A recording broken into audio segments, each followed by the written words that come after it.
Should I make the introduction? I think there is no need for an introduction. Whenever we do any introduction activity for new volunteers, or whenever we want to energize ourselves and remotivate ourselves, often we mention some quotes that are mentioned by Dr. Hani, and sometimes you also tell me, oh, I heard Dr. Hani saying this or doing that, and when will he come? So Alhamdulillah, he is here, and it's not the first time that he's here, but it's the first time that you guys are meeting him. So I am really glad that you have this opportunity, and I know we informed you last minute, so thank you all for coming. And this is, I think, even today in the morning with Dr. Hani, he was explaining to us the first time when he came to Albania in 1991 and how his experience was. And so I think some of you at that time, you were not even born. So you have the, freedom. I encourage you. I encourage you to ask questions, to just be yourselves, just like you are with me and with the other Islamic Relief staff, and make use of this opportunity. Thank you. Thank you. Alhamdulillah wa sallallahu ala Rasulullah. Very happy, extremely happy. Extremely happy. And to be with you again today. I was here since Friday, with a group of volunteers from Canada, about 25 of them, 15, 16 girls, and about 9, 10 boys, actually. And we went to Kosovo, then to Macedonia, Skopje. Then we came yesterday to Shkodra, and today I am with you here to have an added value for me, because I take my strength from the young people who do not know how to use their strength.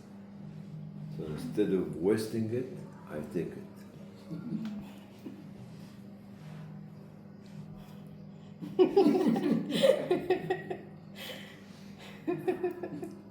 I take your strength.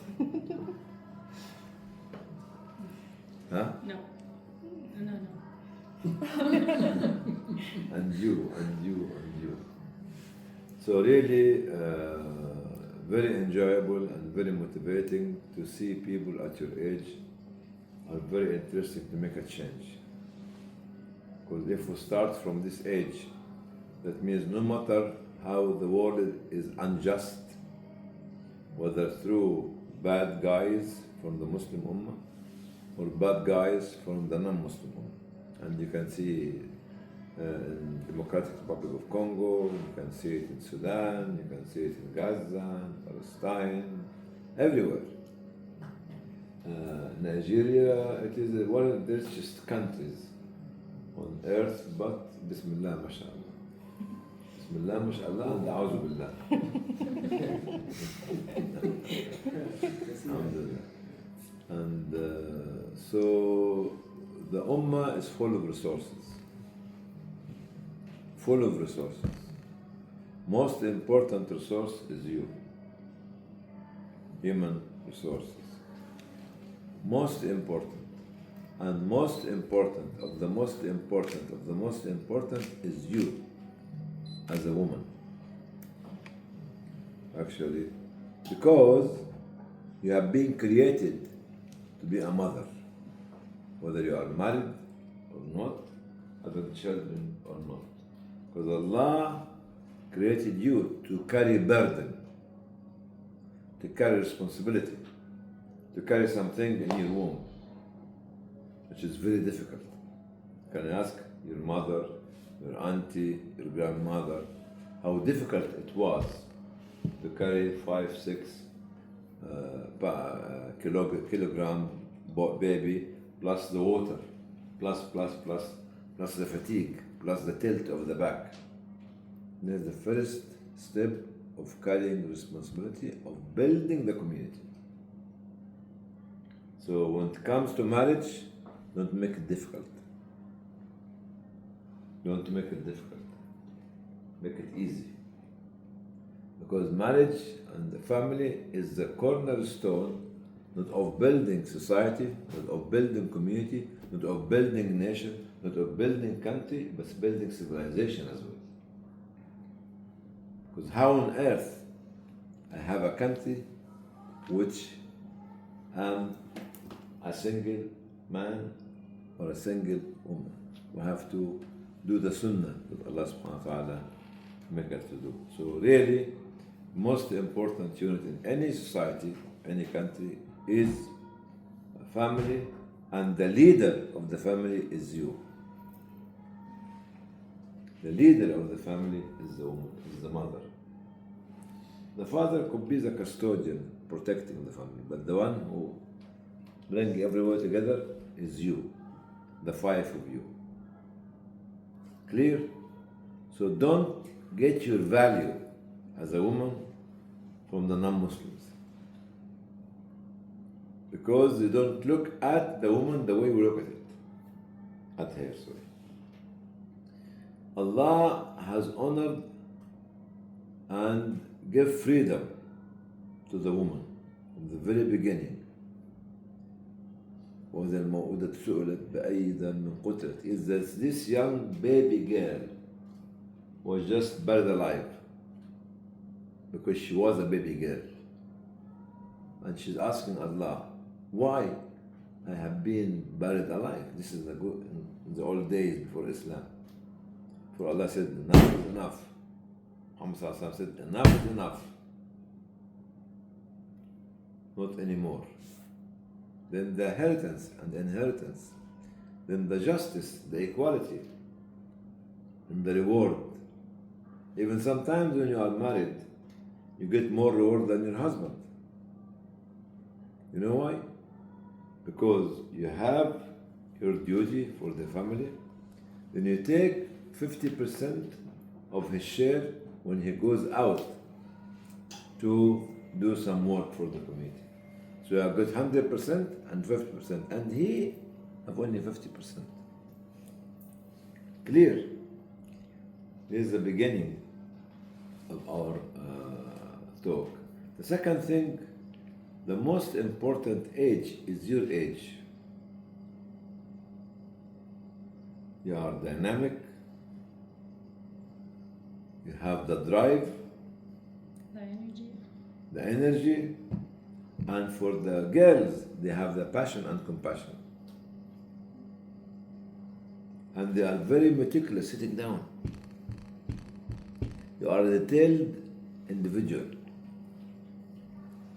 Me and him and the brother Dawood alayhi salam are not detailed people, are all over the place. That's why we need you to knit and connect the family and the society together, and we need him and him to protect the society. Without you knitting, weaving, connecting, cementing, there's no society. So take your value from Khadija, from Aisha, from Fatima, from Amina. She was a mother of the Prophet ﷺ. Allah grant her heaven, because she was not Muslim at that time. And don't take it from anybody else. And because in the history of women in Islam, there are great characters made high contribution to humanity and civilization from her country, which is Tunisia. There was one girl, two girls, Fatima and Maryam.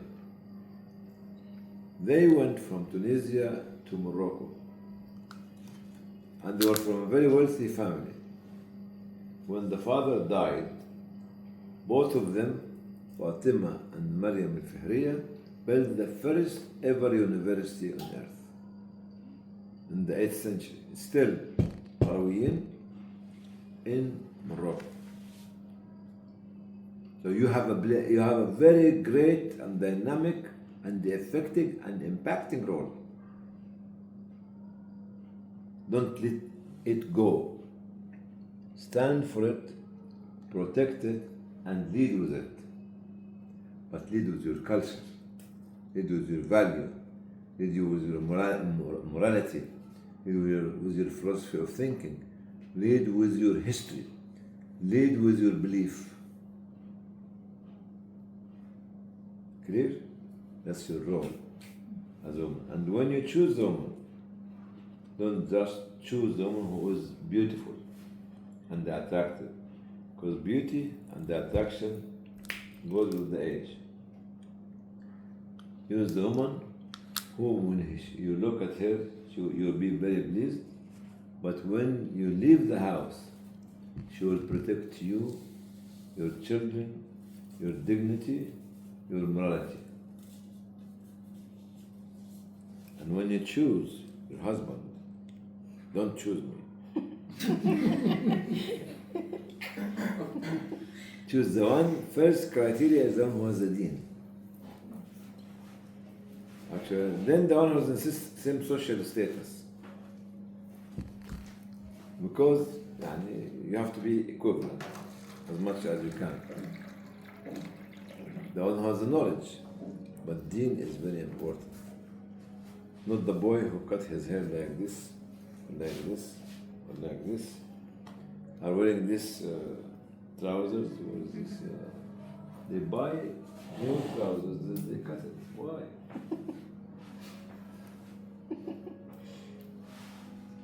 You got it? So the certain criteria of having very solid, sound, effective, leading family. And you, my young ladies, are the leaders. And he is, as a husband, is the follower. Because my mother was the leader of the house. My father was, let go. This is how I've been brought up. And this is, once upon a time, somebody was trying to come to see Hazrat Omar. And because his wife is giving him difficult time. And he heard the voices from behind the door. And after knocking the door, he left. Omar came out. He said, hey guy, where are you going?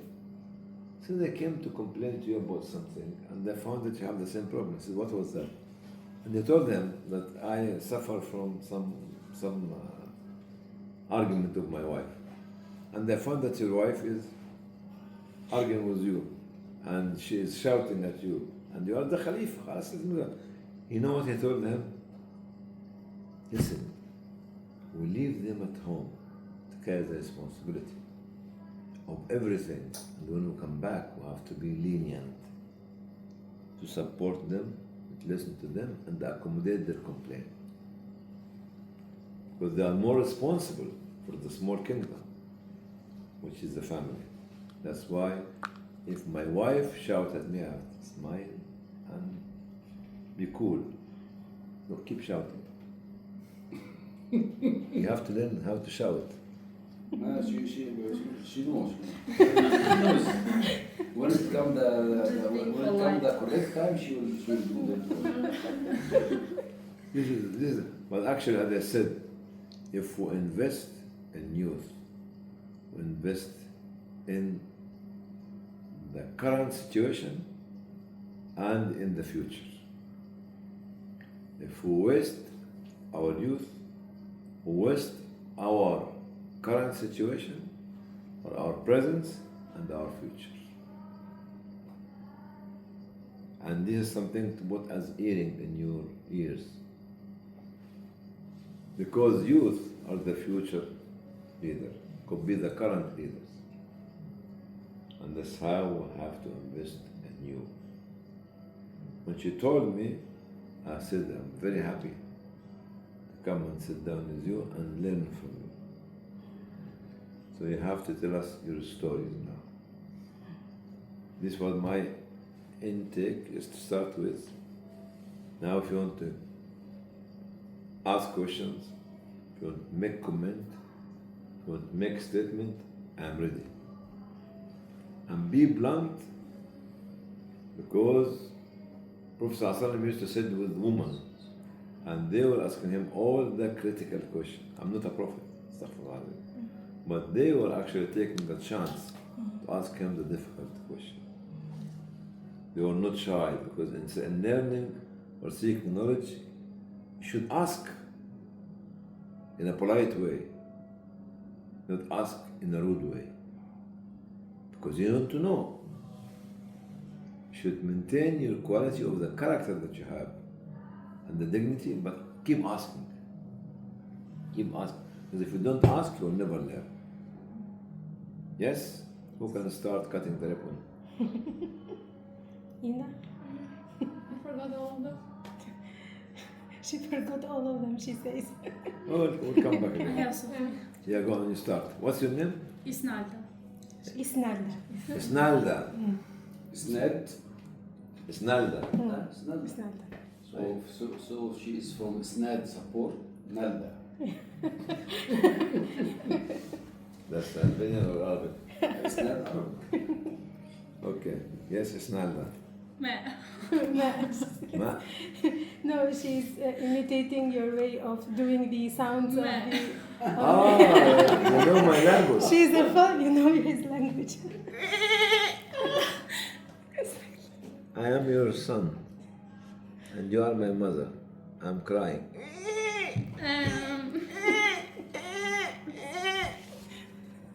You want to record? Yes, Bismillah. Actually, I'm reading a book that is about Fatima. Sayyida Fatima. Khadija. Sorry. Khadija. Oh, Bismillah, mashallah. I understand that I can be Khadija. Bismillah, mashallah. But I think we can take some of the good No things. problem. Yes, that she did in her life, and teach us how to live the life with our husband, our family, in our community. That teaches us how to be more human. As a volunteer, I learned too much about Hatija and about the. Get the chair for yourself. Ah, it's okay. Yeah. As a volunteer, I learned too much about humanity, the nation, and I'm so happy that I'm meeting you today.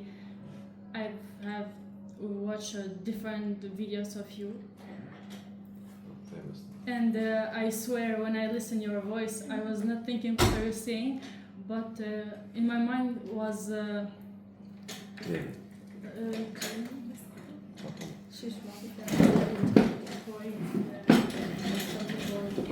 Something that was going on is a video that you have made. It's a beautiful video. It's a video when you told me the first time for Hani. I think Nikëm kujtohet. it was për Gaza, I mean. Jo, ishte një vend i varfër shumë. Edhe ishin ato pakot e para. I think she's mentioning the first aid that Islamic Relief provided. You were talking about Sudan. That's how it started. About Yes. Sudan. Yeah. Yes. That was.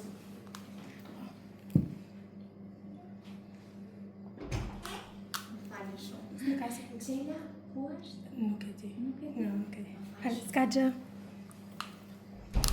That was the video that I have in my mind all the time when I listen your voice. Inshallah. So, Khadija, I have a document that I wrote about Khadija. I call it in Arabic Khadija formula or Khadija social formula, because Khadija made 6 or 7 or 8 points Prophet Muhammad sallallahu alaihi wasallam, when he came back from receiving the revelation of God at Ghar Hira, she was giving him psychosocial support. He was shocked, sweating in fear because he never saw an angel before. She hugged him, she covered him, she comforted him. This is what we call it nowadays psychosocial support. But Khadija did it automatically as a responsibility to decrease the adrenaline level in the blood of the Prophet ﷺ and cool him down. Then to give him, after that, assurance. 6 or 7 points. I will send it to you or to Sister Hiba. Then you translate it. It's in Arabic. Okay. Because I respect the Arabic language very much, and I advise each and every one of you to make your first investment in Arabic language. She knows Arabic. قليلا. إن شاء الله يكون كثيرا إن شاء الله. يكون وأنا أيضا كثيرا على كثيرا. وإنا أيضا قليلا. سيكون كثيرا. Very important. So it is something, I call it Khadija's formula. And here you can argue about the history of Khadija at that time, when she brought these 6 or 7 principles to Prophet Muhammad ﷺ, to assure him, to support him, to take him by the hand. That's why Khadija in the history of Islam was not just a wife. She was supporter to the Prophet ﷺ, financially, morally, and politically. She was advocate, she was a lover, she loved the Prophet, and the Prophet ﷺ loved her because husband and wife. She was the mother of his children, the only one who gave him the children. And maybe most of them died early, but actually Fatima is the one who survived more than the others. Actually, she was there suffering from him, or suffering with him from the very beginning. 4 people started the journey of Islam: Muhammad sallallahu alaihi wasallam, Khadija radiallahu anha, Abu Bakr radiallahu anhu, and Ali. 2 men, 1 woman, and a child started the first step of the long journey of Islam. So the pillars of Islam around the Prophet ﷺ was Khadija, Ali, and Abu Bakr radiallahu anhu. So remind me of Khadija's formula and you translate it. Okay. Because it has to be translated, then maybe given to you. Inshallah, to all of you. Because to know your role. Because Khadija's role is woman's role. Exactly. Now, second thing is, when you talk about Islam, try to talk from a level of confidence. You need the knowledge of Islam. I am not interested if you become Muslim or not. To the others. You have a book here, I think? Give me any book. Oh, this is the Quran. And here your strength. You have a strong stand.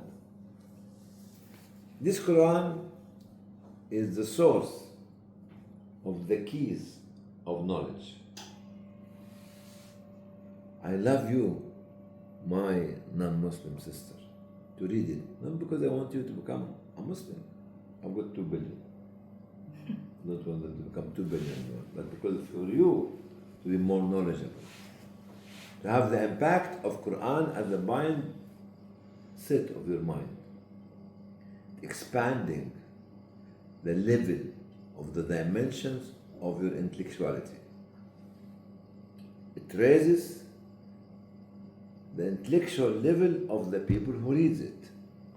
Because this is the word of Allah. And when you read it, Allah expands everything for you. It deepens your thought.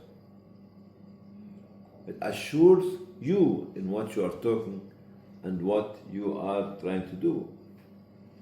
That's why most of the scholars who managed to make history were hafiz, but not hafiz, were alim, but not alim.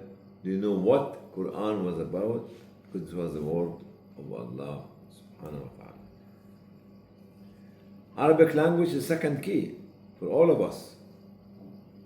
Most of the great scholars of Islam were not Arabs, but they became Arab. Al-Bukhari, Muslim, Ibn Majah, Al-Nasa'i, Tirmidhi, Ad-Darqatani, but they have a mother. They have a Bismillah, MashaAllah mother. You know what, sisters? Jamanur. Jamanur. Jamal al-Nur. The mother of Ahmad ibn Hanbal was a widow. She wanted him to become alim. She used to wake him up 1 hour before Fajr and walk with him in the middle of the dark day, before sunrise, of course, to send him to the mosque maybe half an hour or 20 minutes before the azan, to let him to have the most important, or to perform the most important prayer, then waiting for him outside to take him back as a young orphan. As a young orphan. This is the mother of whom? Of Muhammad, Ahmad ibn Hanbal. The mother of Al-Shafi'i. Al-Shafi'i was also an orphan. She took him from Gaza. Gaza has got two names, Gaza and Asqalan. And Al-Shafi'i was from this area. She walked with him to her family in Medina to let him to learn from Imam Malik. Who was this? The mother, the widow. He got in this role. The mother of Al-Bukhari was the one who was pushing him to learn, make hifz. He lost his eyesight when he was a kid. She was crying to Allah to restore his vision. And Allah accepted her dua. Then he became Al-Bukhari. And all those were not Arabs. They were not Arabs. What is Turkish? You are Turkish? No, she. The mother of Mehmet, Sultan Mehmet Fatah. She used to take him as a kid to the walls of Constantinople, Istanbul, telling him, Muhammad, one day you will conquer this wall, and try to implement the hadith of the Prophet ﷺ. Unfortunately, she died 2 years before the conquest of Istanbul. This is the role of woman. When they tell me, no, I am not Arab, I am, no, you, the Arabic individual or the Arab is the one who speaks the language. Even if they are Turkish, or they are Albanian, or they are. This is to answer your question about Khadija. Okay? Remember the journey. That's why when she died, on the year 8 of Da'wah, Muhammad said this is the year of sorrow. He lost Khadija and he lost his uncle in the same year. As a hardship test from Allah subhanahu wa ta'ala. Thank you for starting with my beloved character Khadija. I think that Khadija, it's complete the ayat that the partner find the peace. ومن آياته خلق لهم من فيكم أزواجا تسكنوا إليها. She is the one. That's why Muhammad sallallahu alaihi wasallam said Khadija. Aisha, she was younger. He said Khadija. I said, enough. Khadija, she's an old woman. You know, women when they sit down together. You know what he told her? Khadija is the one who stood with me when nobody was standing next to me. Khadija was the one who spent her wealth on me and on da'wah when nobody was supporting me. Khadija gave me her love, her compassion, my children, when nobody else did. So he kept saying Khadija, Khadija. Tell Aisha, خلاص, I'm sorry, not anymore. Actually, and this is how, not only that, how he valued Khadija. When the conquest of Mecca came, all the big armies, Khalid bin Walid and all these soldiers and knights, and they found him sitting in the middle of the road, putting his gown on the floor for a very old, frail woman for an hour. The army, the leaders, waiting, what's he doing? Who is this woman? Who is this woman? You know what he told them later on? She used to come and visit me at the time of Khadija. She is reminding me of Khadija. So I was remembering Khadija 10 years after she died, at the time, the most important time in the history of his da'wah. This is loyalty to somebody, stood firmly with him when nobody else was doing that. And this is you, and you, and you, and you, and you, and you. Not a joke. That's why I'm saying, take your culture from Khadija, from Fatima, from Aisha. I tell you some joke before we move to another point. Prophet ﷺ married to Safiya, Sayyidah Safiya, and her father was Yahudi. And she became Muslim. She was very beautiful. Anyway, and you know the woman, when they sit down together, she's a daughter of Yahudi. And she was in tears. She went to the Prophet ﷺ, telling him. He told her when they say that, because Prophet ﷺ was very intelligent and make jokes.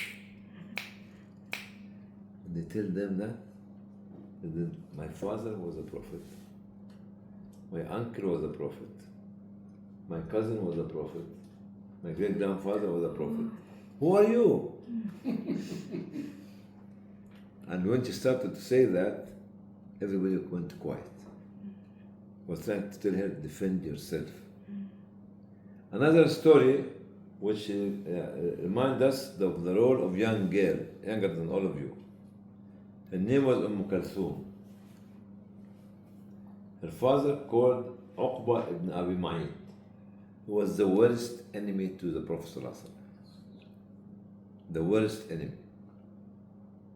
He nearly one day was strangling him. Put all the dirt on his head. You know, at the age of 14 or 15, she embraced Islam. She didn't tell her father and her brothers. And she kept praying in her room quietly. She was very beautiful, very wise, very sensible, and from a very big family. The battlefield of Badr came, and their father was killed. She pretended that she is so sorry for the death of her father because she did not want to marry anybody. Everybody, the young people of Mecca, would go to Kulthum because she was very beautiful and very knowledgeable and very wise. She was crying, no, my father died, my father died, my father died, my father died. She wanted to migrate to the Prophet ﷺ, but she couldn't be able to do that because of her father and her brothers. Then when the Hudaybiyah treaty came, Hudaybiyah treaty was actually, if she became a Muslim, Prophet ﷺ has to send her back to Mecca, Kuffar. If I became a kafir, okay, actually I send, everything is going to Mecca. If a Muslim become a kafir, he goes to Mecca. If a non-Muslim become a Muslim, you send them to Mecca. When she heard that, and at that time she was 18 or 19, because she was hiding her Islam from her brothers and their father. He said, enough is enough. I'm going to walk it. She walked 500 kilometers alone from Mecca to Medina to run away from this because she's a Muslim. And now the treaty said, no way. By the time she arrived, Prophet ﷺ was in dilemma what to do with her. Because he signed this peace. All the companions and the Ansar, no, please, keep her, keep her, keep her. Prophet ﷺ cannot disobey the treaty. And he was waiting for days till Allah revealed surah or ayah in surah called Mumtahana. Mumtahana is the one who has the burden to be tested. And when it came down, he said, no way, I'm not going to send any believing woman back to the kafir, because this is Quran now. And she married and lived in Medina. But she started her journey at the age of 14 or 15. Now this might intake to respond to Khadija's formula. Yes, sisters? Yes, brothers? I'm not just a beautiful face.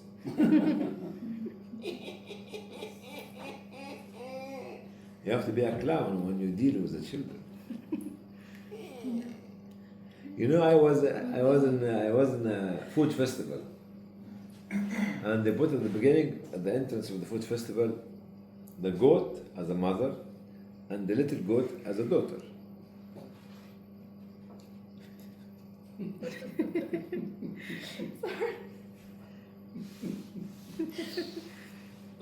Giggly.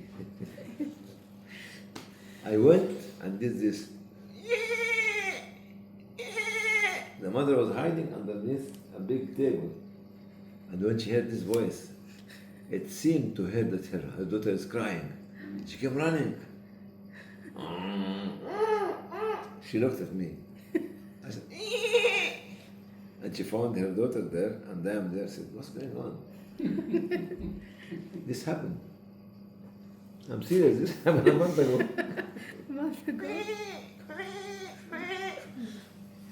For example, also, well, like when I was in accounting, we have some animals in our house. For example, we have geese. Geese, the one that is swimming like a big dog, and we have a turkey. Oh, so Bismillah, if you mashallah. imitate them, they will imitate you back. Yeah, that's They right. will do it back. So you understand this. So you know the language now Yes. for the children. Well, this is the first question about Khadija and the animals. She's very, very young. And she's screaming to mother. And you are my mother. Yes, Bismillah. Next.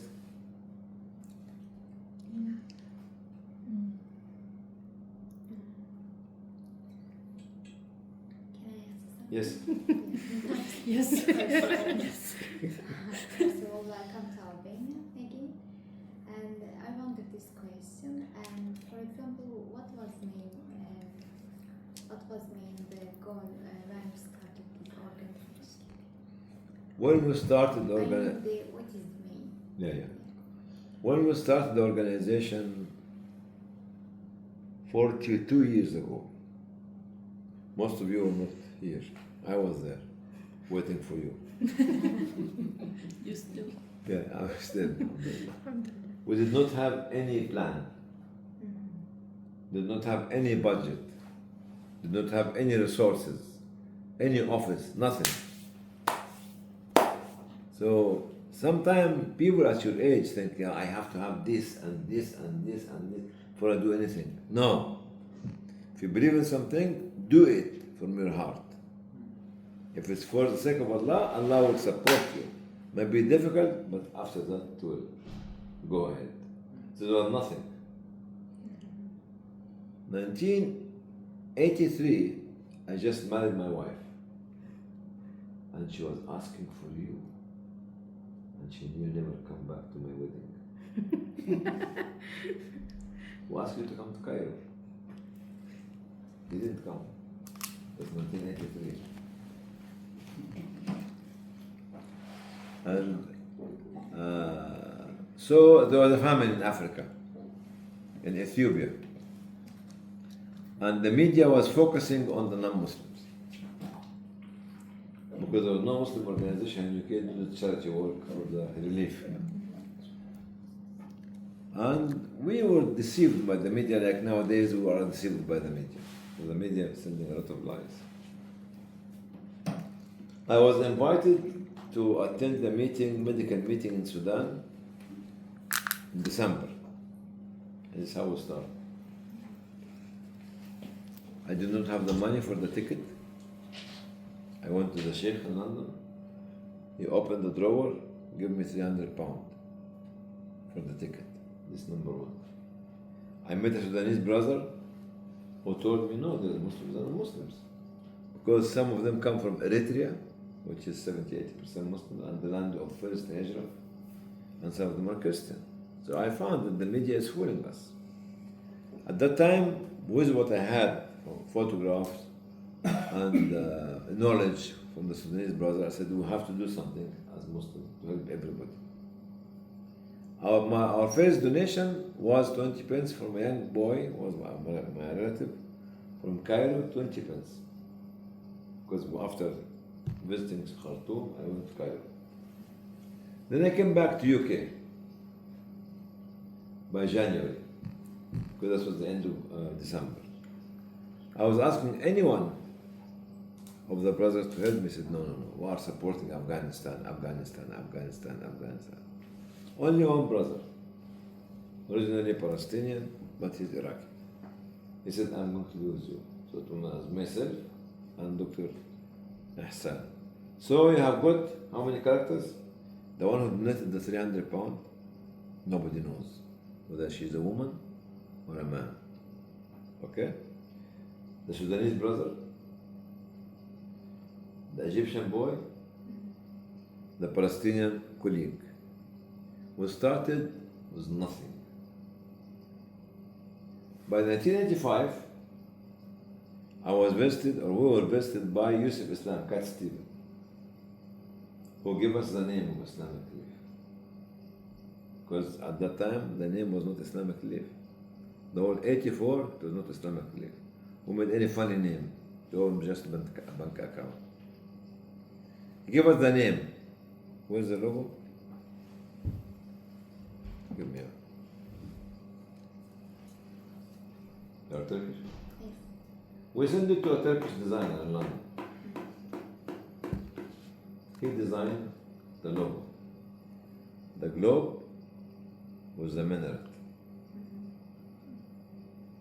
So how many characters now? 6. One of them is from Greece, which is Yusuf Islam. The other one from Turkey. So I've got one which you do not know, but she or he could be in heaven now, looking at the £300 and what it did to the whole world. The Sudanese, the Palestinian, the Egyptian, the Greek, and the Turkish. 3 continents. 5 or 6 different nationalities. This is the international dimension of the creation of the Islamic Relief. Most of the people, sister, I was working with them, were in secondary school or university from the 80s. You know Aflaq?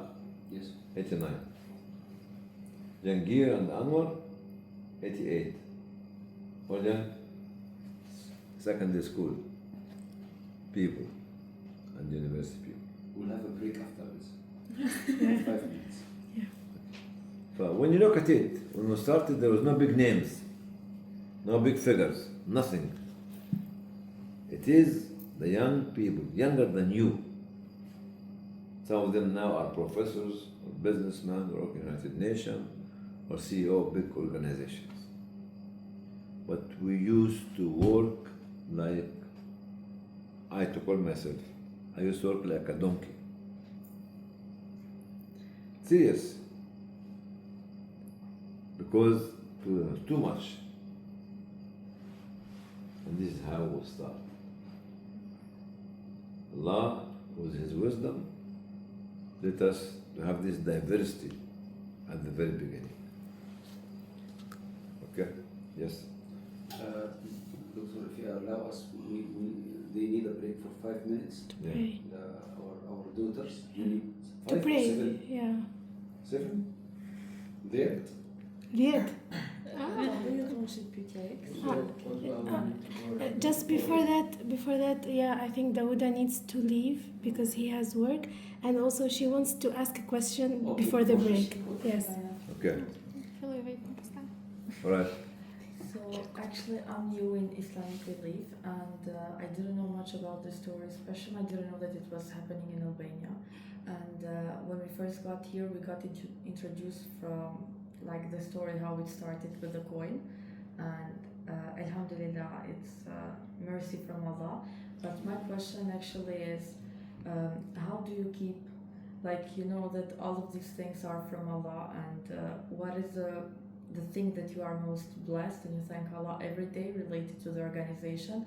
And have you ever felt like this is something that I have done, or not only you but also the other not workers, like all of the volunteers who work with you, and what's your advice or dua that you keep doing and asking Allah to keep all of this only for the sake of Allah? Because sometimes one of the things that I have most difficulties, even when I'm working with others, because I've worked as a volunteer from the age of 15, it's like doing everything for the sake of Allah. I mean, that's the only way of what I want to do things.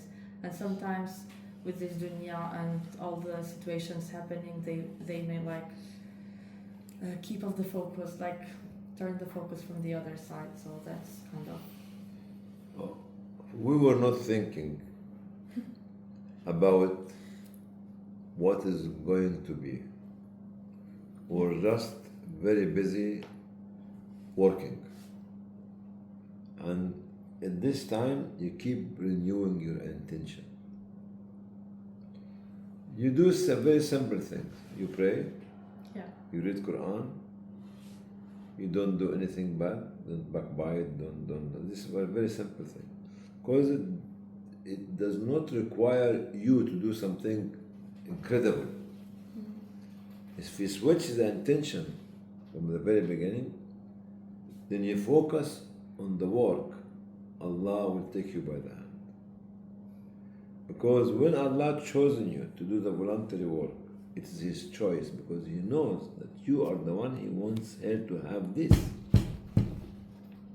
He does not allow anybody to do this work unless He loves such individual. But if you keep switching the intention and do things systematically, and the burden on your shoulder will be less, and you will be seeing people around you. At the very beginning, there was nobody. There was nobody.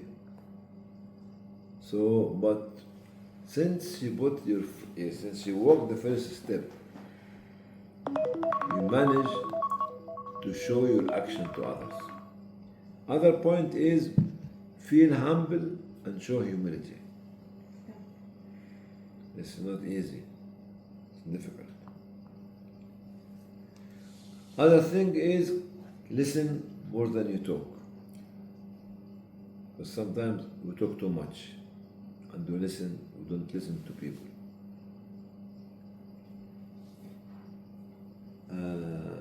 I think there's not a big magic that you need to have to carry on. But if you keep doing it, what Allah said, قليل دائم خير من كثير منقطع. If you do things regularly or daily basis, small by small, the snowball that you're building will be huge and will have a huge impact. But small by small, but consistent. Consistent is what you need to have. If you say that I'm going to do it every day, maybe 2-3 hours every day, this will go with you, and Allah will be with you as well. Yes, you want to add something else? Yeah, what's one of the du'as that you make regularly about this? You want the surprise? You There was want the no dua. surprise. No du'a? Because sometimes, sister, people have to tell you, if you don't do this, it doesn't happen. No. If you do this, from this, he sees you, whether you make dua or not. You see, one of the Prophet's companions said, Muhammad sallallahu alaihi wasallam said yes. He said, I only pray, I only fast, I only give zakat, I made shahada, I made hajj once. Am I going to go to heaven? I said yes, you go to heaven. But if you want to go to higher heaven, you do something else on top. But the guarantee of heaven is to be simple, effective, and know what you do. I was here in Albania in December 1991, and we were in the same hotel, but it was different. It was not like this. And I met the longest serving prisoner in the prison of Anwar Khosh, 40 years. And we invited him for lunch. The man came and sat down with us because he was the head of a prisoners' organization. You know what, sister? When we were on the same stairs and shaking hands because he was leaving, he started to read something and he was in tears.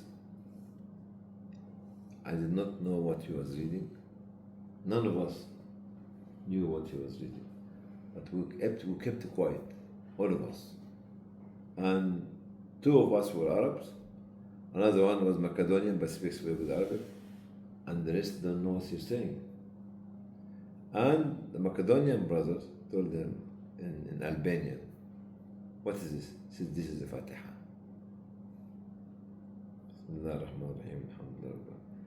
This is what he had of Islam. Do you think if somebody like this meets Allah only with Fatiha that he cannot read, Allah will put him in hell? This is Allah, it's not you. Here, I remember, because this is impacting my life up till now, 34 years ago. This individual who was in tears, his tears could be the key for heaven. Because he was put in jail for 40 years. He comes out, they put him back. He comes out, put him back. There's a lot of stories about the ruler at that time. Here, don't make it difficult for yourself. I'll tell you another example. One of the companions was young and strong. And he got a young woman, but he does not have any desire for her. She complained to the Prophet ﷺ. And she said, your brother is not interested in me. He brought him. Said, yes. Why? Yes, she's your wife. Said, Prophet, young man, Prophet, I fast every day. Prophet, I make qiyam every day. Prophet ﷺ, I don't touch woman. Prophet ﷺ told him what? I fast and I break my fast. I make qiyam and I sleep. And I marry my wife. She has a duty. I'm having a duty on her. If you don't follow my sunnah, you're not like me. He was arguing with the Prophet ﷺ badly. Tell the Prophet ﷺ, I said, okay, fine. You fast one day and you don't fast the other day. Like the fasting of Dawood alayhi salam. Dawood alayhi salam. You are everywhere with us. When Abdullah ibn Amr ibn al-As, became old man, he could not be able to fast one day and break the fast another because he was old, khalas. And it's every day, not just for 1 week. He said, I wish that I listened to the Prophet ﷺ when he was trying to advise me, take it easy. Do fasting Monday to Thursday. Do fasting 3 days a week. Don't do fasting because it's sunnah or nafl. No. He did not calculate his power or his strength when he will become old man. That's why you have to calculate your power when you become old. Last and not least, let's go. Is she leaving? Yeah, just stay. He's also leaving. I will finish with this. There's a hadith by Prophet ﷺ said, إن المنبت لأرض انقطع ولا دابة أبقى. من هو المنبت? Who is this منبت? المنبت was a man that was promised by the king. The king told him, take this horse, and now it's sunrise, ride the horse and keep galloping. And you have to come back before sunset. And the land you cover, I'll give it to you. Al-Mumbatta jumped on the back of the horse, and only he was looking at the sun.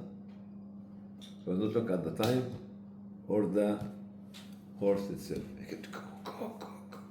Did not let the horse to stop because he wanted the land. Go. Till it came the time, just before sunset, the horse died. And the sun set. And he could not be able to go back. He did not calculate right because he was young, strong, and wanted to get all this piece of land like this. No, go, break, and you take what did you have بسموه الأرض acre or hectare. You want 10,000 hectare? You can take 1,000. You can take 2,000, but actually let your animal to relax to take you back. Don't be like a mumbat.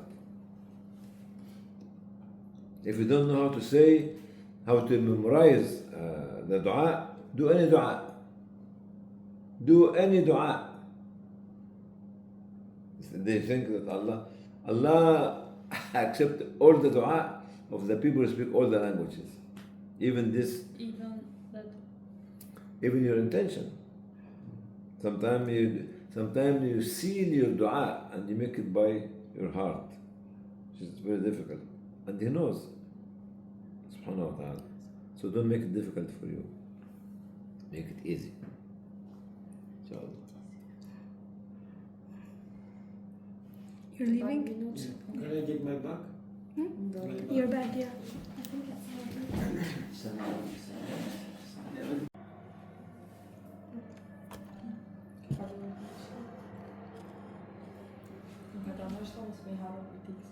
Is she coming? يلا بسم الله. تفضلي. Okay. What's your vision For Islamic Relief? For Islamic Relief, you have to, the more you work with the community, the more you understand what the community needs. Yes. And the more you understand what the community needs, the more you create or recreate your vision. Because your community needs is the one who will make your vision. Dr. Hani, she's a volunteer in Islamic Relief Spain, visiting Albania. She just wants to say salam. Very nice to meet you actually. I'm very shy, so I don't know what to do. It's a pleasure to meet you. Inshallah.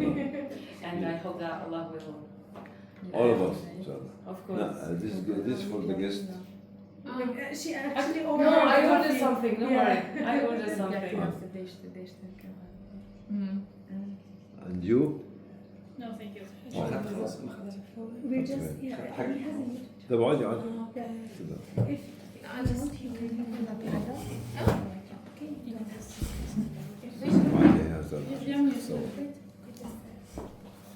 I saw Oh, no. I just want to be. Okay. Okay.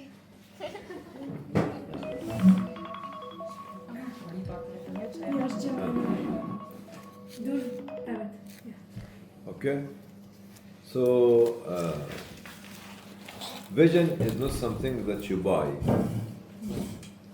or you think without knowing what the community needs.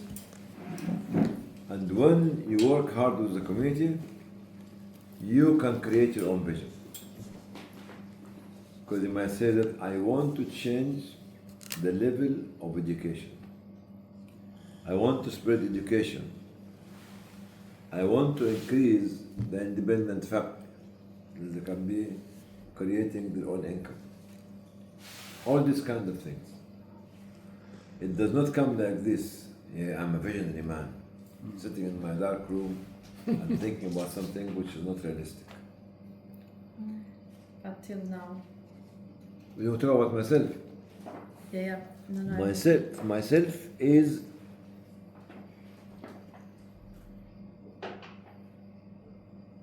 we started with relief. إغاثة. Or يردم.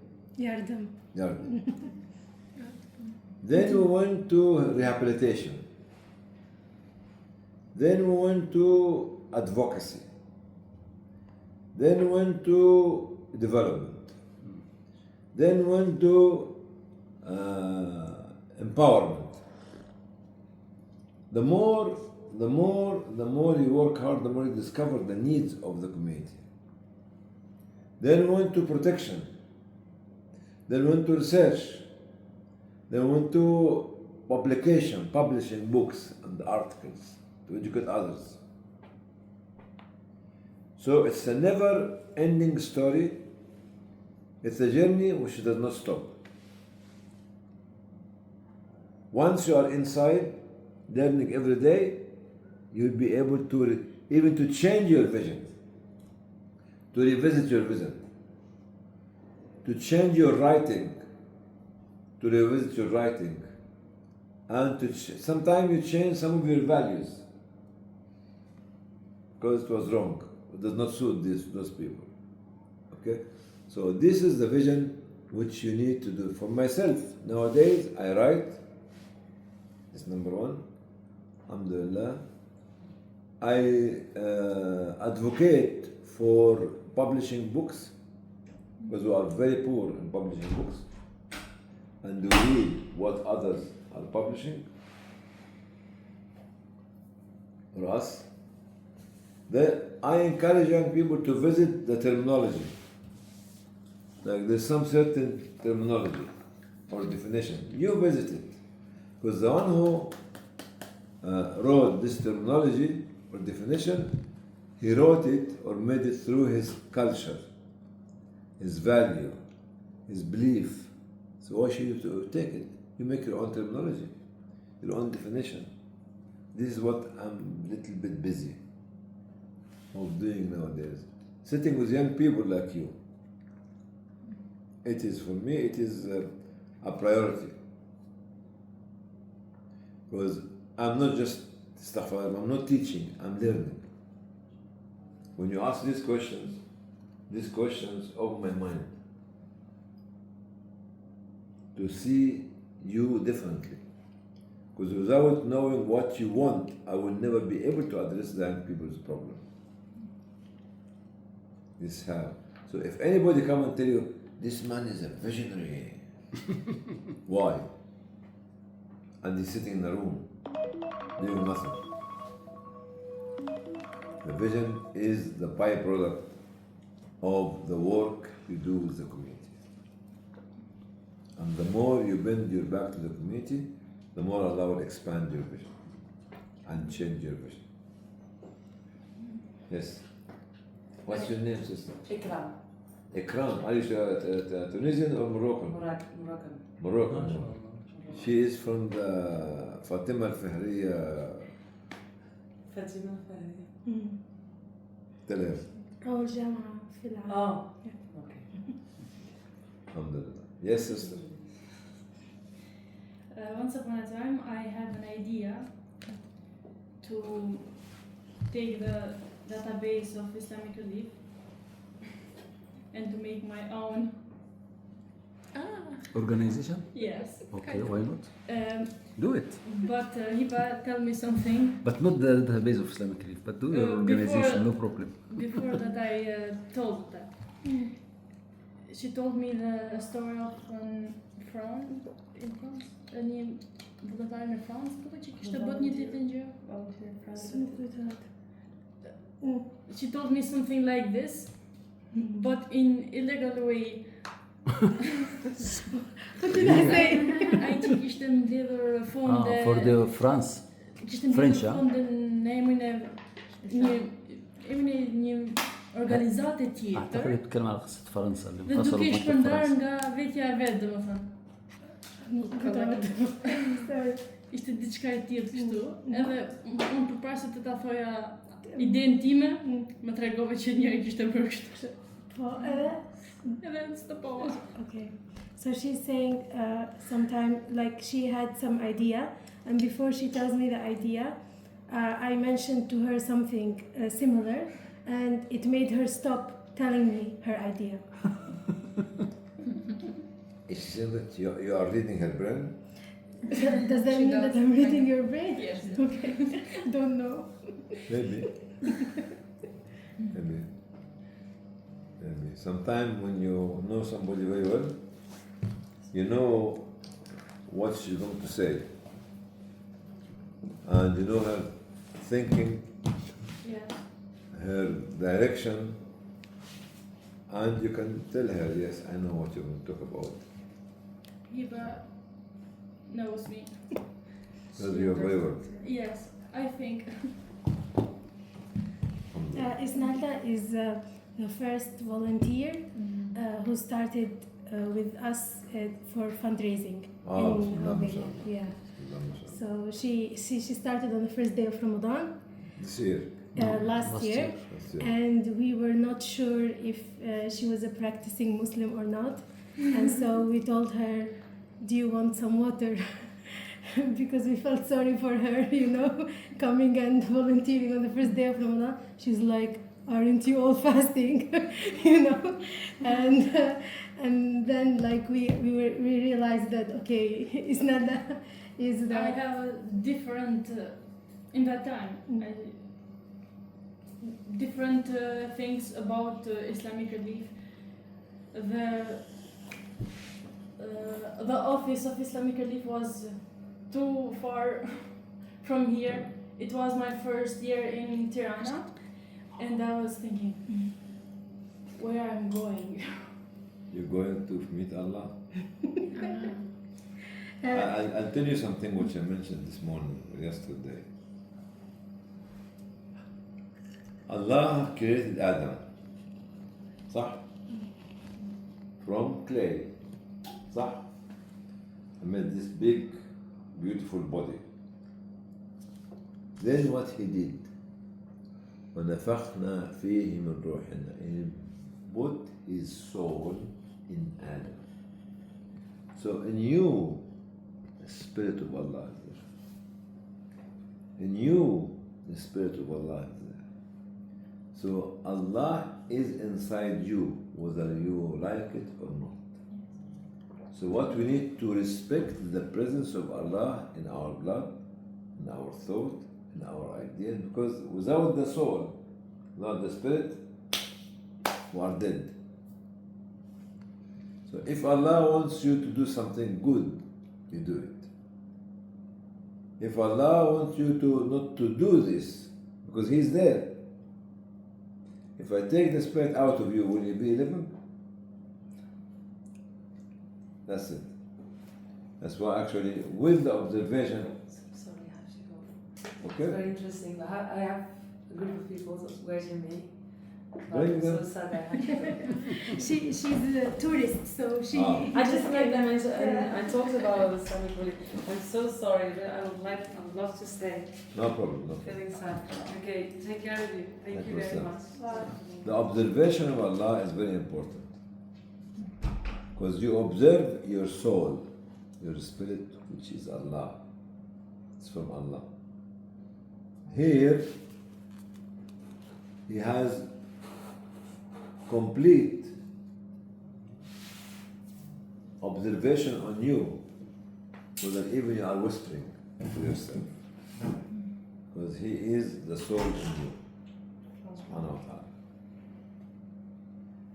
So that's why you have actually to be with Allah, because He is with us.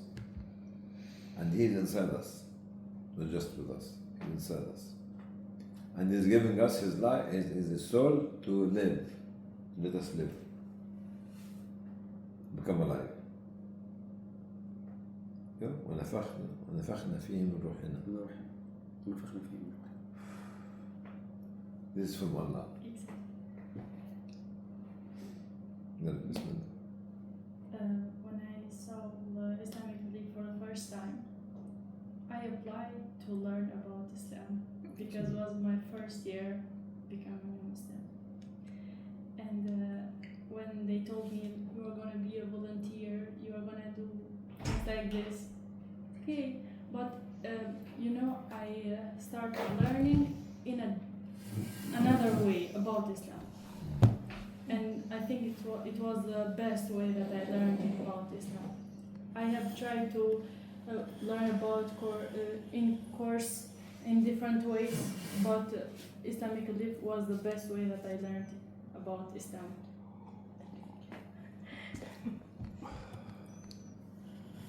There's Islam is huge. Knowledge, source of knowledge. Start, as I said, you remember the story of Al-Munbat, the one who was on the horseback, and start took it slowly. That's why at the time of the Prophet ﷺ, they used to rehearse and recite and understand 10 ayah by 10 ayah. Not the whole Mus'haf. 10 by 10, 5 by 5, 1 by 1. Then they'll be able to understand everything. Very good. So I learned from you. I have to say something. So I know one of the people who has so many questions here is the one sitting next to you. And I don't understand why she isn't asking them. She was super excited.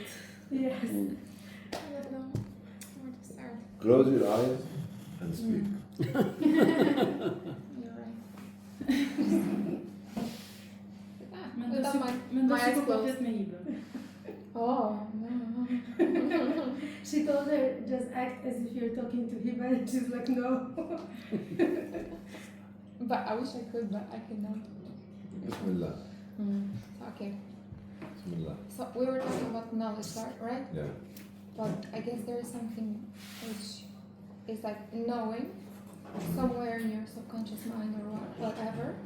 And I guess there is something about acting upon it. Yes. I mean, we talked about the formula of Khadija, we were saying, but I guess there should be a formula about this, right? I mean, for example, I'm reading a book, and it talks about the ethics, the moral, that a Muslim should have, because I guess that's what really makes you a Muslim. I may be wrong, but I guess I'm right with this. And I may be reading, like, and I'm like, oh yeah, that's how it goes. But the point is, when I'm in a situation where there is something that I need to get from the book and apply it, maybe I'm not even thinking about it. And the other point is, I'm meeting people, okay, and they're just telling me about the problems, or like, oh, we are really stressed about this exam. And I'm like, oh look, there's this and there's this, and just I'm explaining by the Islamic perspective, if I can call it so. But when it comes to me, I feel like it is a lack of like the applying of what I knew or what I read, which I was calling knowledge, I guess. Yes. Like Apply what you can. Apply what you can. Which means? Yes, step by step. See, you cannot just do everything without knowledge and everything all of a sudden, because it's very difficult. Because it is, that's why Allah revealed the Quran not in one go. 23 years revealed different ayahs. So not to make it difficult for the Muslims to read or to understand Quran. Start any journey with the first step. And the first step at the right direction. Maybe you can seek help from people who are knowledgeable than you, and they will take you by the hand. Maybe you sit down with a group of people, like the sisters here, and start discussing small things together, to start to make an initiative. But actually don't start boom, big from the very beginning. Start small, little by little. And even seeking knowledge little by little.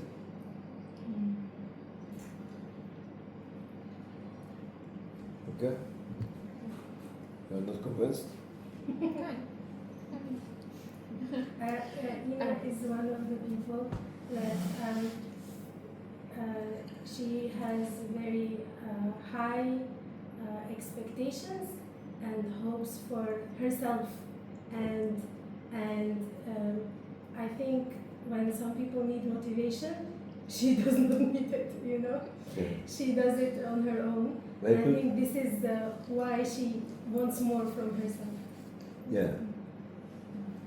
يعني high expectation is something could be difficult to achieve. Because now the Syrian went back. But you don't think that the Syrian people nowadays were like the Syrian people when they were in one country before. Because some of them in Turkey, some of them went to Jordan, some of them went to Lebanon, some of them went to Idlib. They are not the same. Okay. So you cannot just say that yes, we changed the system. Let us sit down we are the same. No, you are not the same. This high expectation you cannot apply here. Unless the people sit down together, start to disagree, start to agree, start to think together, and it takes years to let them to work together. Okay. Even from the same family, even from the same community, even from the same village, even from the same city. You cannot just put people on the same table and say, yes, we are Sunni, yes, we are Albanian. It doesn't work this way. Because we think differently. Even if we are Sunni, or Shi'i, or Sufi, or Salafi, and others. Think differently. So you cannot have, you can be ambition yourself, but you cannot have high expectation from others.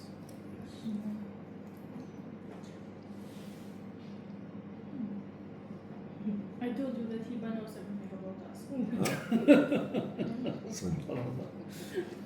I told you that Hiba knows everything about us. I see. Not that much, but She is jinni. Yes. She knows us in emotional, physical, in every single. Action. Yes. and they know us. And yeah, they know you as well. So do you have any more questions or comments? Meh. Go on. No, she just said the same. Oh, man. So thank you very much. I know we took a lot of time from you. I think, I don't know, we expected it to be a short thing, but I think everyone, I don't know, I don't want to speak. Yeah, it was very good. Thank you so much for your time and for the whole conversation. We enjoyed it. Alhamdulillah. Yes, and now they can say that they have met the founder of Islamic Relief, and he has been in Albania, as you see. Oh, it's been a He is long here. time ago. Yeah. So thank you very much. No problem. What's the problem in Albanian people? Yeah? A problem in Albanian people. Like something. What's the problem for what? A problem you see in Albanian people. Every nation has its own problem, not only Albania. British, American, European, Egyptian, All of us have problems, different problems. So there's nothing especially about Albanian people, because if you motivate the Albanian, you will be the best.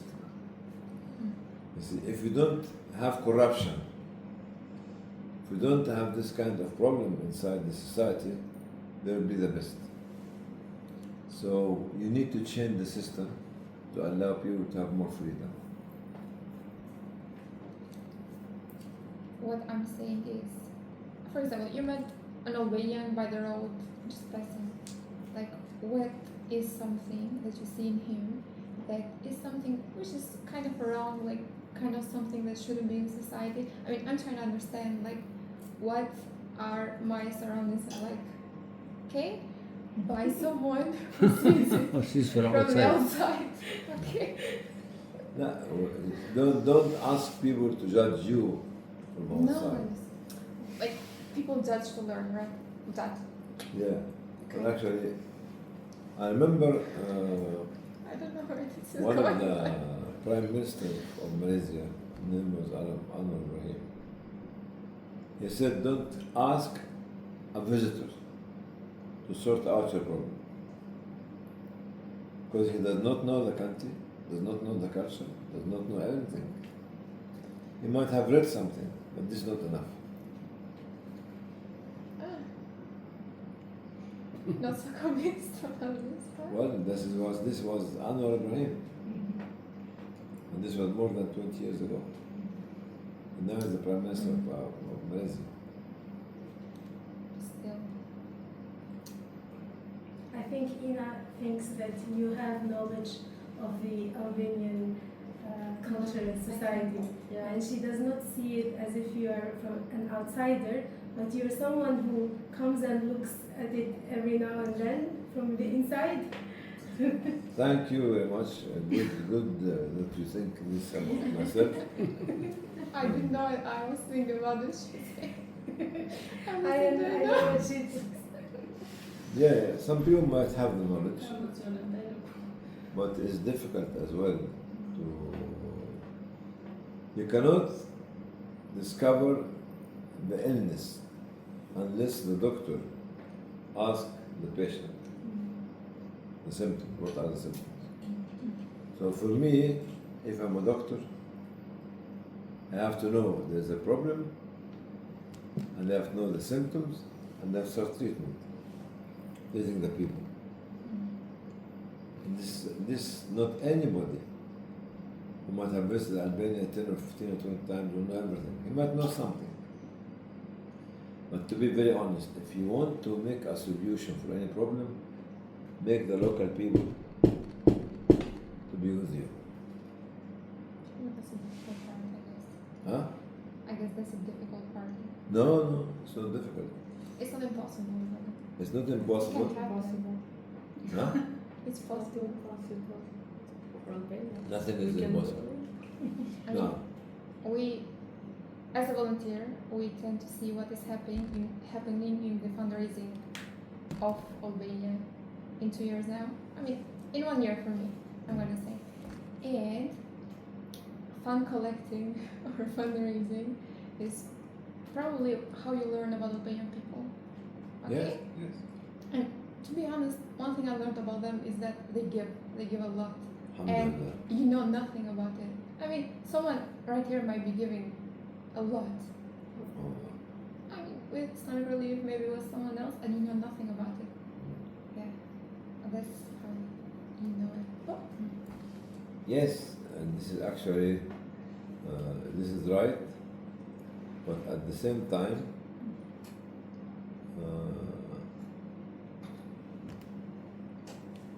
I cannot be the judge. Okay?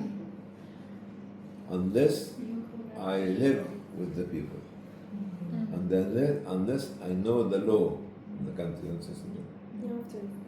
unless I know the law of the country, the history of the country, the culture of the country. And Imam al-Shafi'i, when he left Iraq and came to Egypt, he changed his book. He wrote it. So why? Because the culture of the Iraqi at the time was different to the culture of the Egyptian. Mm. So it has to accommodate the Egyptian. Yeah, we kind of know this from the another perspective, which is architecture. Mm. And, yeah, like there's a lot. Do you want me to explain this? No. So there's a lot of people who build, like the architects. Tirana is an experiment. Albania is an experiment, I guess. And I guess it's true, I think. And there are a lot of people who just come and build here. But it's the same thing. If, or talking about centuries before, if there are people who are gonna build somewhere, they should live in it. But by living in it, they live with the people.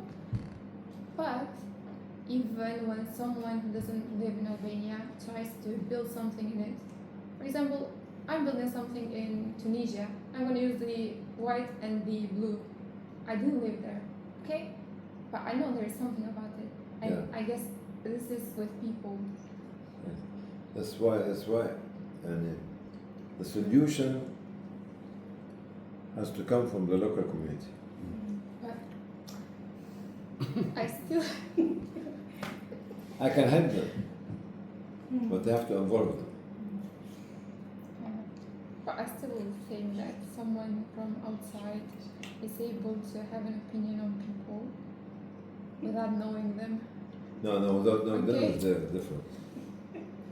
I'll tell you something. Will you marry somebody that you don't know? No. Will you What? marry somebody that you don't Martosh know? këndi kose se njeh, jo. No. Haram. There's, but I wouldn't marry someone who I know. Eh?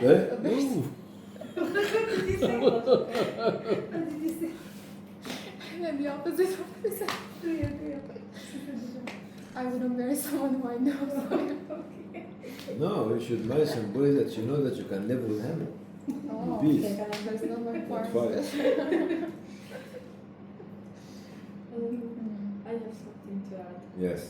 So, since you shared a lot of your story, maybe these 5 last minutes I'm going to share some of our story as well, and especially from the place that me and Snaga are from. So we are from Tropoj, Good boy. and actually I've been working a lot with international people, and it is one of the things that I love most, to be proud of my country, and especially from the place I am, which is Tropoj, and it's very close to Kosovo. And there in 2019, when we started to work as a volunteer for the first time, we didn't have the support of even our parents, because most of the time they were like thinking, because of the communism time, Enver Hoxha would make them work as a volunteer without getting paid. So it was like kind of a struggle even for us to tell them that we are doing this thing because we love to do it and we are not getting paid, but we are getting a reward, not money, but something else. So that's how our story actually as a volunteer started in that small city. And as a small city that we are, we try to do our best helping support the community, and getting to know more from Islamic Relief, that even from a small thing you can change or you can do a big movement. We actually started an initiative that has as a motto, you don't get poor by donating. So we are trying to build this for not only for the city but all of the villages around us, to help support even with donating clothes or donating something like books or something small, so we can like have it as an initiative and make it like something much bigger. So this is something that we are very proud for our small community, and I think that with small steps we can build something bigger. And whenever I think about it and also know more about how Islamic Relief started, I can say that we are in a good path. Alhamdulillah. Alhamdulillah. Start with initiative. Yeah. Then change the initiative to a small project. Okay. Then change the small project into organization. Then build the organization and make it professional according to the performance. Yeah. Then after that, if you want to change the organization from organization to an institution, this is the big challenge. Yeah. Right. Big challenge. So, but start from the initiative, which is very, very simple. You, Alsandra, Isnalda, and Heba, and Jamila, Jamal Noor, and Fatma, Ina.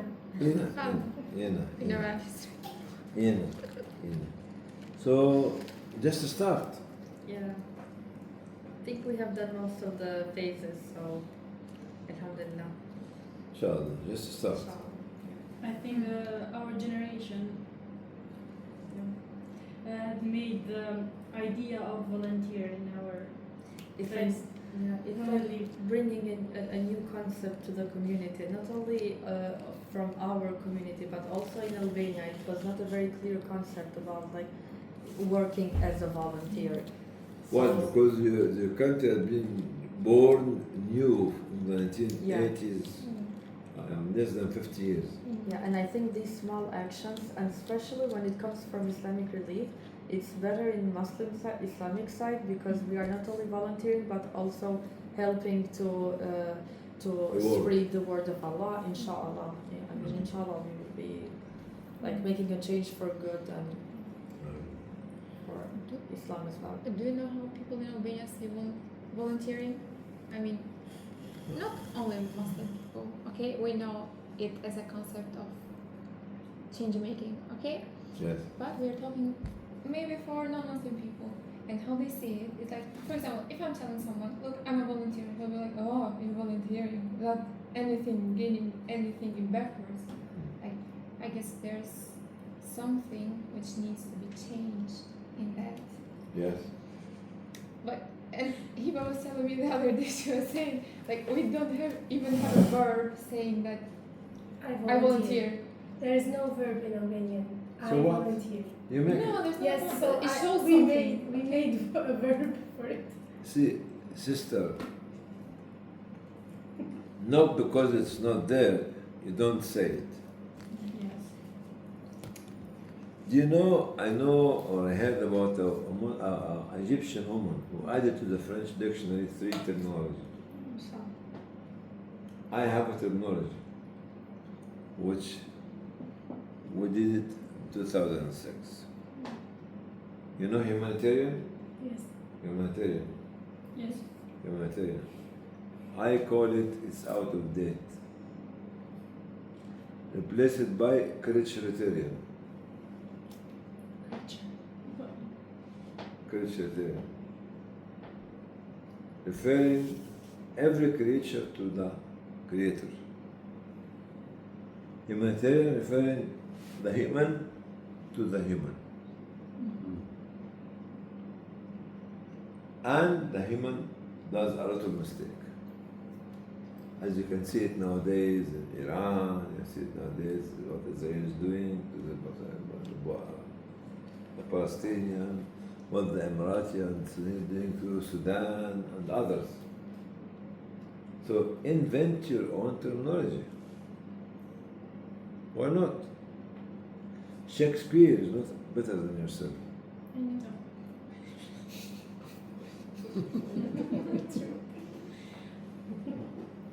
Shakespeare doesn't work as a volunteer. Huh? Shakespeare didn't work as a volunteer. It is a mistake. This is a mistake. I think a volunteer can do everything. Because you're still free. Yeah. Still free. But I guess someone who understands what volunteering is. Okay? Yes. Because, for example, if I tell someone, come and volunteer with me, like, he'll be like, what? Oh, why should I? Come and help with me. That's the way to go. Wow. Yes. There is no, you need to know There's- the way to ask. But you see how you said it, come help me, or help me with something, Yeah. or what? Let's do something. Which means the term volunteering doesn't always work. Yes, As you volunteering is not a Quran. Yes, it's not about terms, about what you do, Yeah. how to do. And how you approach people with it. Yes. Still, there's something wrong with it, I guess.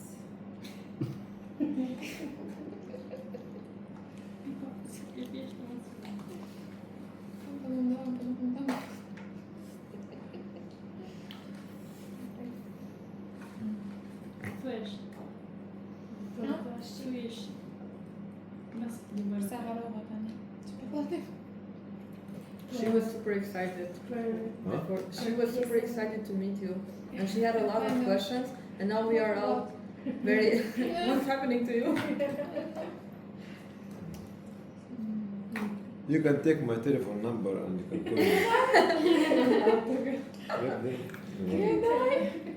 Why not? You can. your phone will be like I have one of my daughters. She's worked for me, and she's at your age, about 24 years. Zainab Fatima. No, Mary. daughter means daughter. Ah. And you know what? She rang me at 5 o'clock in the morning. And she was complaining about a marriage that she wanted to have. And she was in tears. Because she used to work with me for 2-3 years. I have to listen to her for at least 40 minutes. Because it was bad behavior of the supposed to be called the husband. Was behaving very bad. Actually, in a very humiliating way. So, at that time, I have to cool her down and ask her to think logically. He was not the right man. He was not the right man. So don't be embarrassed of calling me, or calling maybe Sister Heba, calling Dr. Yeah, I Muhammad. call her. I'm embarrassed. Yeah. So,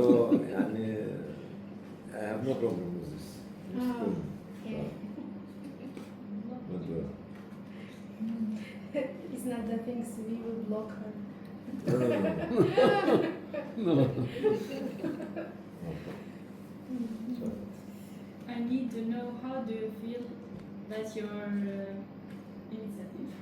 initiative have touched all the corner of the world.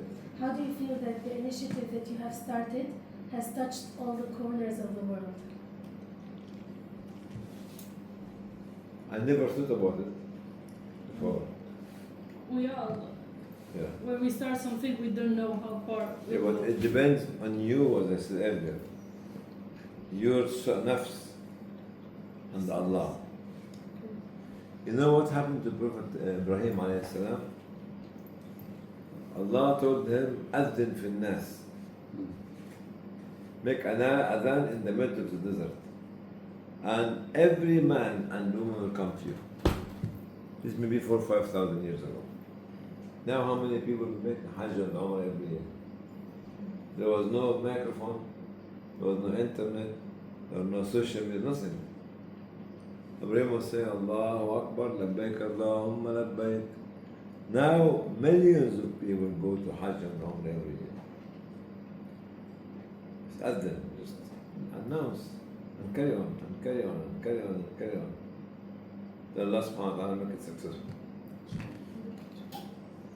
Inshallah. So I think we are almost done, right? Up to you. You know? خلاص عادة. شو هذا الفون نمبر خلاص. Yeah. لا. She has another question. No, it's not a question. Comment. Yeah, I argue a lot but to learn. Huh? Okay. What? I was saying I argue a lot but to learn. Okay. She will argue a lot to learn. Right? She argues a lot, So what? but it is Argue. to learn. So yeah. Yeah, so That's why I do it. Yeah. You understand me? It's not arguing, it's asking. I think. Yeah. So what's the problem? Your age is the age of asking question and being very inquisitive and sometimes don't approve and agree.